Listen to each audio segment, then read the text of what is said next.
What's up guys and welcome. You are watching Fazi Fitness.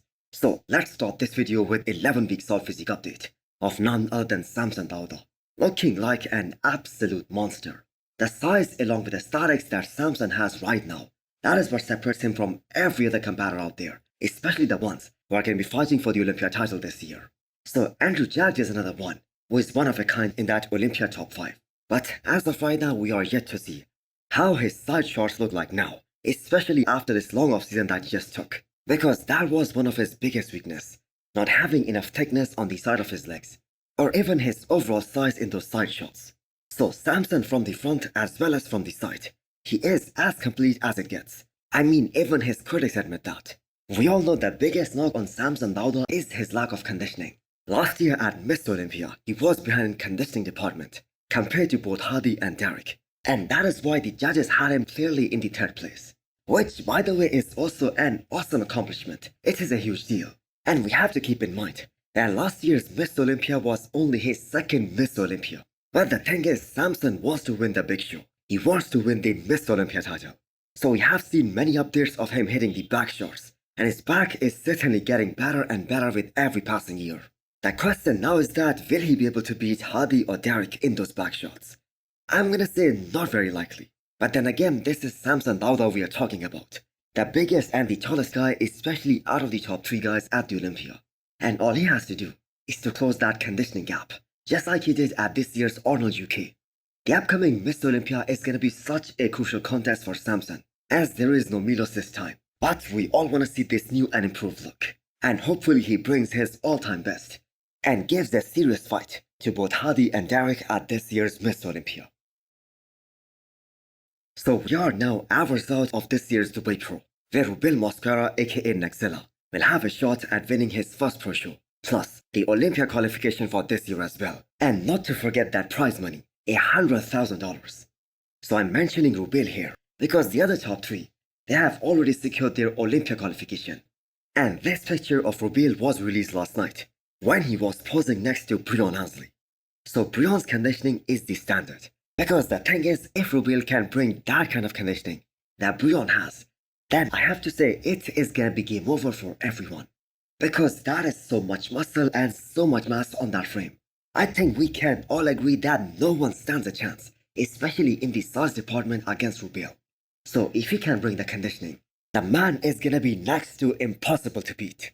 Now I have to say we can hardly judge the conditioning as well as the balance from this picture, because that is taken at a certain angle. But as of right now, I have to say it is pretty damn clear that Rubiel isn't gonna be either the most conditioned guy or the most separated guy at this year's Dubai Pro stage. Especially his quads from the front. They are still lacking that separation, just the way they were lacking separation at Prague when he made his IFB Pro debut, even from behind. If we compare the detail, especially in the upper back and the traps, there is visible difference between Breon and Rubiel, indicating that Rubiel needs more time and more maturity to get that kind of detail. But the light here isn't the best either, as this isn't the best look of Breon as well. So we will see how these guys look on the stage, with 24 hours of drying out and filling up. The arms and chest of Rubiel, they are his strongest points, and you can see the striations all across his chest and his shoulders. And how can one not mention his calves? Just unbelievable. They are so damn huge. So for Rubiel, it is very simple. If there is just way too much conditioning difference, especially between Rubiel and Behrooz Tabani, or the other guys as well, he might be in the 4th place. And if this picture is deceiving, and Rubiel is actually in a solid condition, he can very well win this show. But do let me know what you guys think. So Stefan, aka Boss of Outlaw, he just released this picture of William Bonac, dialing it in for Dubai Pro. And I have to say, damn, the man is looking so impressive right now. So there has been very little talk about William Bonac, especially going into this year's Dubai Pro, mainly because he lost to Nathan Diasha at this year's Portugal Pro. Plus the fact that his symmetry, that isn't what it used to be in the past, when he was in his prime. Because I think we can all agree, he isn't as round or as 3D as he was, let's say in 2017 or 2019. But the man knows how to bring the shreds. He knows how to get into that next level of conditioning. So being the shortest guy in that top 4, that could be something that could really hurt him, because he was the shortest in Spain as well. when Michael Crizo was on one side and Behrooz Tabani on the other. And yet Bonac was still able to win that show, against all the odds. So can Bonac win this one again? Based on his superior density and his muscle maturity, I have to say it is gonna be really tough for him. Especially if everyone else is really on. Now he is already qualified for the Olympia, but the prize money of $100,000, that is something that attracted all these other guys. So based on Protocol Pro and how the judges placed Nathan Kaya over William Bonac, Stefan and Bonac might very well go for that spin look again, because that is gonna be William's best shot. Nathan Kaya also posted a full physique update, but that was taken on Friday. So Nathan will be exposed against Behrooz Tabani and William in the back shots, especially in the lower half, because he never had the most developed hamstrings and the glutes. So both Behrooz Tabani and William Bonac, they have unbelievable backs top to bottom. But still, that wasn't such a big factor for the judges, especially at Protocol, where Nathan was able to beat Bonac. So next to William Bonac, Nathan is gonna be the hardest guy on the stage. The chest, the shoulders, they are unbelievably good on Nathan, especially when he is truly on. So last year Nathan did a total of 5 shows. But the thing is, he did not get better, as he did more and more shows, especially in the last 2 shows, Romania and Prague. They were the ones where he looked really vulnerable. And Dubai is gonna be his 3rd show of this year, and easily the hardest one. Now Nathan just beat William Bonac in Portugal, but he has to beat Behrooz Tabani, who has already beaten him quite convincingly in 2 shows back to back, and that too in less than 2 years.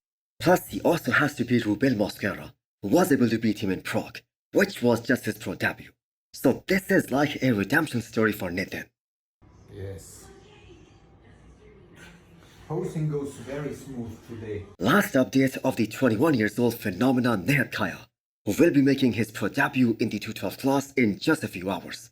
So he was weighing 211 pounds one day before the weigh-ins, which isn't a very good sign for him, because if he is already at his weight limit in his first year as a pro, he won't be staying in the 212 for a long time. Or even if he decides to stay in the 212, then he is gonna be suffering really hard to make the weight every single year. So this guy put on an enormous amount of muscle, that too in just 1 year. I mean, the guy is so young, and his body will continue to grow. So I think it's safe to say that is a future men's open bodybuilder in the making. And also time will tell us everything. The density and the sharpness at such a young age, that is something we rarely see. And honestly, Lee Priest is the only guy who comes to mind who has such impressive shape and so much density at such an early age, just like NAD Kaya. So the top 2 at this year's Dubai Pro, even in the 212, that is gonna be very tough, because there are top Olympians there. So this is gonna be a real tester for NAD Kaya. With Muhammad Foda deciding to do Tampa Pro next week, as he strives to win his 2nd pro show of his career, Jon De La Rosa is also fired up to show up even better than the Arnold Classic Ohio. So Jon was the first one who committed to doing Tampa Pro, and that was months out of the show, and he has put in a lot of work to bring a better version of himself to the stage. So how overwhelming Foda is gonna be on the stage next to Jon, because Foda as well as Vlad, they are big guys and they take up plenty of space on the stage. But the thing is, Jon is extremely good from the side as well as from the back. In fact, his back has become one of his strongest points, especially in this past year. So it isn't gonna be easy to beat a guy like Jon, and he was able to stay relatively lean after the Arnold Classic UK, and he has put in a lot of size and a lot of muscle in all the wide areas. The abs are looking deeper than ever, which is gonna be another strength for Jon, especially over Foda as well as Vlad, because Foda did not have the best midsection out there in Chicago. If somehow Jon isn't able to win this show, the Olympia qualification will become very difficult for him, because Andrew Jack has Texas Pro locked in, and Hunter is doing both Italy and UK Pro, and there is just no way any one of these guys is gonna be able to beat him. So Jon has already announced that he will be doing Italy Pro in case he doesn't win in Tampa. So do let me know what you guys think. Who do you guys have winning at Tampa Pro? And also hit the thumbs up button if you liked the video, and smash the subscribe button if you wanna come back for more. Thanks for watching.